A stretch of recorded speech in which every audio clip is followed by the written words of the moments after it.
Hello, academics, ex-academics, alt-acs, basically anyone who's teaching or doing research in a higher education institution or a spin-off, or have done it in the past. So I'm Özgün Ünver. I'm a burnout and well-being coach for academics. I specialize in stress and burnout, and my website is mindyourownrevisions.com. And today is day 11 of the 30 days, 30 tips challenge for me to deliver you a series of videos, a series of content to help you prevent and overcome burnout in academia as an academic. So today's tip is about how to stop self-criticism and develop self-confidence as an academic in academia. I know very few academics who don't criticize themselves. It's almost like professional deformation. And as academics, we are trained and almost conditioned to be critical of almost anything and everything, right? We're supposed to follow science, logic, reason, and evidence, hard evidence. And then the whole thing gets out of hand for some of us, and we become the most pitiful victims of our own criticism. We constantly bash ourselves for not doing enough, not working enough, not producing enough, not writing enough, not teaching enough, not serving enough. And the list goes on and on and on.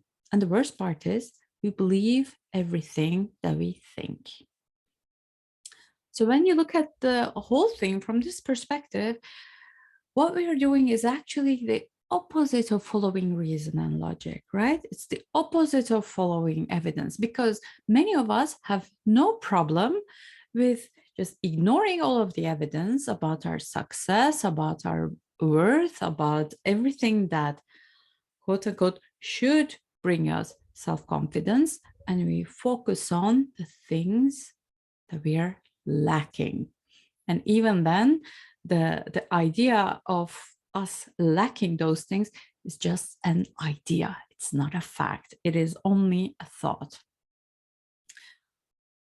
So if you have unrealistic expectations of yourself and criticize yourself for not attaining those unrealistic expectations, you have two problems. First, obviously, having unrealistic expectations, right? And second, criticism of yourself, criticizing yourself for not attaining those unrealistic expectations, which are by definition not attainable. So what's the solution, you may ask? Reverse the criticism, turn it around.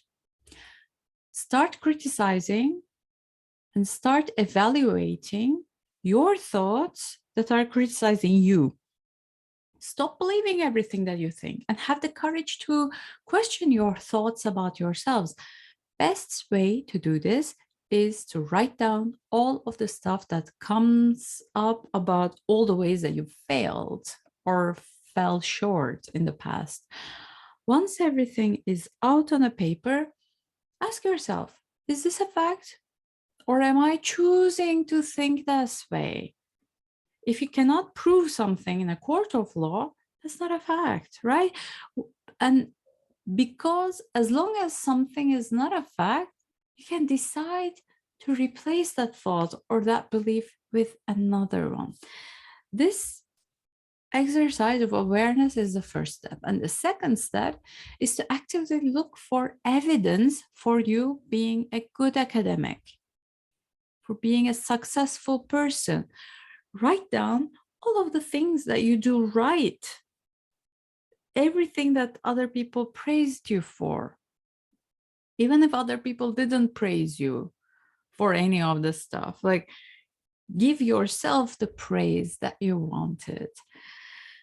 Your brain is your servant. It will fulfill any job that you give it. So if you give it the job of finding the negative, it will do so. It will find a negative.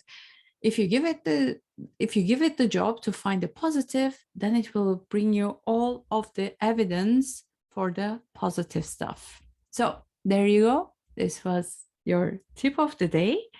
If you're serious about preventing or overcoming burnout as an academic, stop criticizing yourself and improve your self-confidence, I'd love to invite you to my 4-week online course, Bounce Back from Burnout. This course will run again for free from Sunday, 30th of January until Friday, 25th of February.